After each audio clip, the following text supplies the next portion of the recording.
So every once in a while you'll hear about Republicans talking about trickle-down economics. So don't worry, when the rich do well, you do well. Except for when you don't, which is happens to be over the last 4 decades or so. So Stanford Center on Poverty and Inequality did an interesting graph that I want to scare you with. Inform you with. So first, let's show you the graph. It is share of income. Now they said, look, don't worry, when the rich get richer, so will you. Now you see the charts there. If you can see right there, the zero is a little hard to see, right? It's right where all the lines begin, okay? And that's throughout time, so that's all back in 1968. So actually income inequality not so bad for actually a good stretch of time. And then you see it separating right around, what do I tell you? Every graph separates right around 1978, okay? After the 2 critical Supreme Court decisions. And what happens?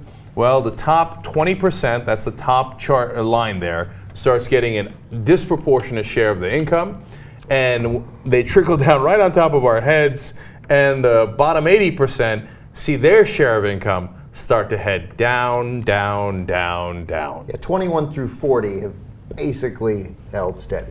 That's their great claim to fame, is that they're not.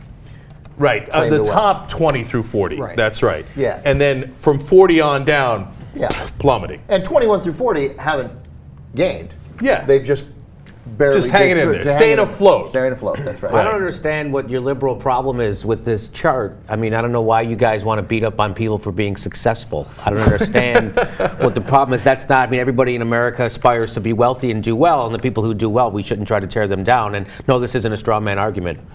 But that's the argument. I listened to that show Left, Right, and Center, and that's that guy from Rich Lowry always makes that argument, right? He always says that whenever they bring up income inequality on that show, the talking point on the right is always that. Well, we don't, in America, we all want to be wealthy. We don't disparage people for succeeding. And that's a total straw man argument. That's not what we're talking about. We're talking about if you take a look at the entire economy, that it's not working out for the most people anymore. So the way we've structured our economy, that's another thing. People go, oh, we have free markets, as if free markets dropped out of the heavens from Jesus. In fact, we invent markets, right? And markets are there to serve people, not the other way around, which is what they have it set up now. Now they have this people serving the markets, which is not the way it's supposed to be. That's what this is, right? Right. So, go ahead.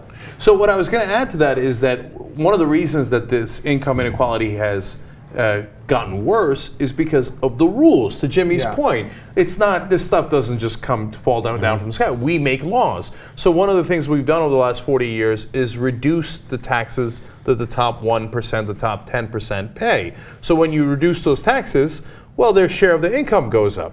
Now, in the old days, that you had, you would take some of that and then you would put it into schools, you would put it into your community so that everyone would have an equal opportunity, right? But now they're like, they don't need the opportunity. Let me just keep the money, right? Or you set a rule saying, okay, now the banks, we're going to change the law so the banks can now gamble with the depositor money. So it's your money, and they're not supposed to take risks with it, but they're gonna, okay? They're gonna gamble with it. They're gonna keep the winnings. They're not gonna give them to you, okay? It's not, as it turns out, as you and I being gamblers, it's not really gambling. Yeah, because you're playing with other people's money. Right. And there's no risk if you lose it. That's right. And that's why they gamble more, and that's why we had the crash in 2008. So these are actual rules passed by human beings, passed by our politicians, who were, of course, given campaign contributions by the guys who passed, who got advantages from those laws. That's the chart. Now, the other thing they'll say is, well, look, wait a minute, that's a percentage of income, okay? That's a share of income, so it's not raw income. Well, I got the raw income numbers for you. Number one, U.S. wage statistics in 2012, over half of U.S. wage earners made less than $30,000 a year. That's amazing. Isn't that amazing? To give you context, the federal poverty line for a family of 5 is $27,010, okay? So they're not that far. It's a family of 5, but they're not that far from the poverty line for half of U.S. wage earners. Yeah, and so people don't see that as a problem with our overall economy. People keep looking at the economy as an individual problem instead of a societal problem. When we are outsourcing jobs by the tens of thousands, that's not an individual problem. That's a societal problem that we need to have a societal response to.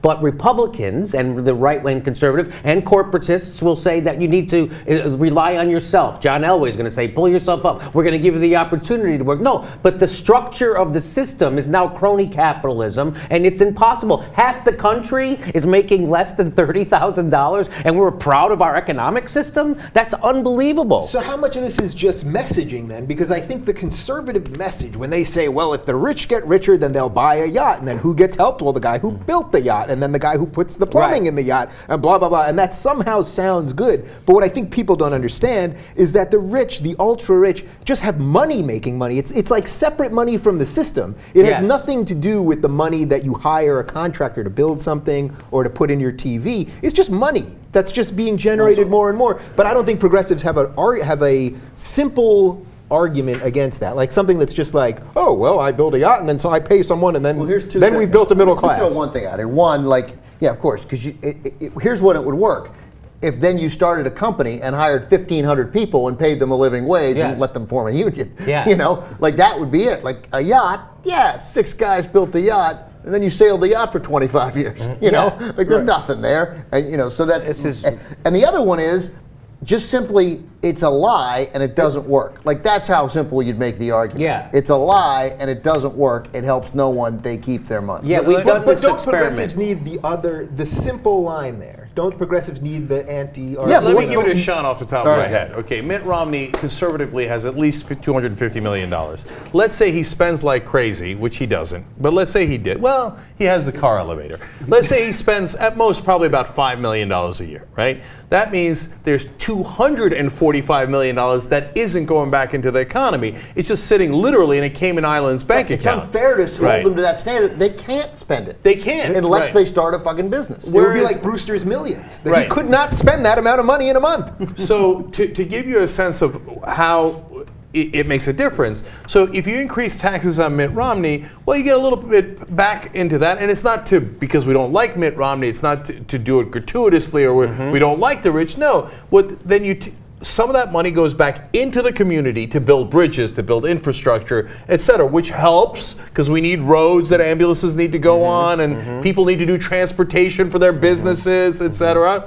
And it creates jobs, right? Now, but if you increase taxes on the poor and the middle class, like for example through a sales tax, what happens then is, well, okay, you're taking that money out of the economy that they definitely would have spent because they spend 100% of their income because they don't have the money to save. They got to put it into rent, they got to get food, they got to go to school. So you're taking money out of the economy, whereas when you take it from a guy like Mitt Romney, and it's not a matter of taking it, when you do something that helps the community, it goes back into the economy. And to go back to what worked to bring us out of the Depression, is that because those guys aren't going to start businesses. A few of them do, and God bless the ones who do, right? But the people who can hire 1,500 people in a town, 3,000 people in a town, 50,000 people overall, 100, 150, is the government. They can do it. So what you'd want done with that money, and they're going to build the bridges, and they can hire contractors to build the bridges, but what you want them to do is that's why we want it. If that's, to me, what redistribution of wealth is.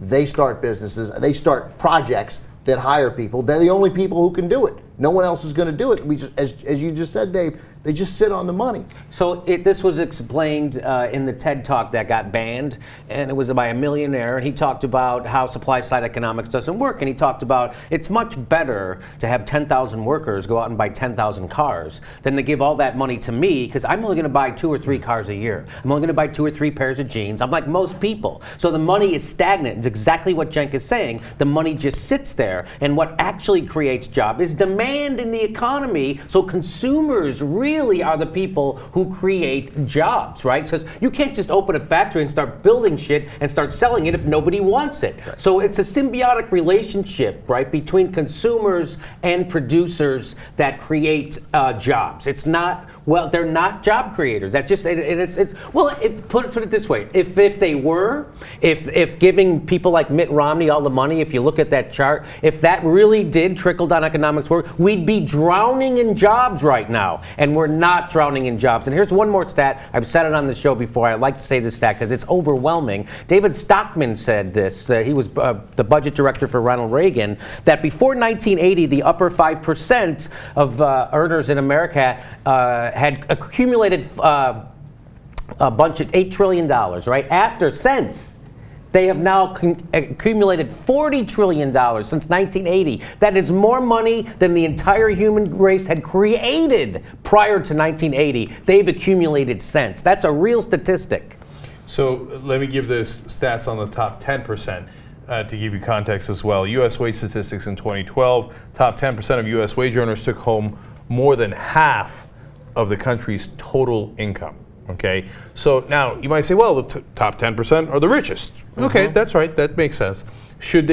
Are they going to get only 10% of the income? No, of course they're going to get more than 10% of the income. They're the top 10% in terms of wealth and income.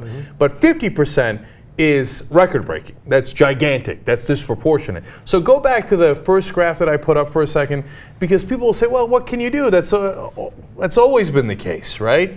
But wait a minute. It actually hasn't always been the case. That's not 1868. That's 1968. 1968 to 1978, it wasn't the case at all. We changed the rules in 1978. That's when, in 76 and 78, there are two critical Supreme Court decisions that say that corporations can spend money in politics.